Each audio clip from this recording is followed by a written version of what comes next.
ये देखिए भाई, बाहर में कितना तकलीफ होता है, बीवी लोग को क्या मालूम पड़ता है कैसा करने का। ये देखो 8 घंटे ड्यूटी करने के बाद ये देखिए खाना बनाने कलीम मुल्ला बेचारा रोटी बना रहा है। ये देखो, खाना बनाने और ये उसका रूम पार्टनर अजीत बब्बार। ये देखो शक्ल दिखा रही भाई।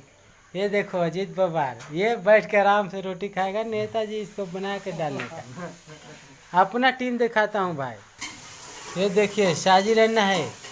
ए अन्ना हाय करो, हाय करो रे।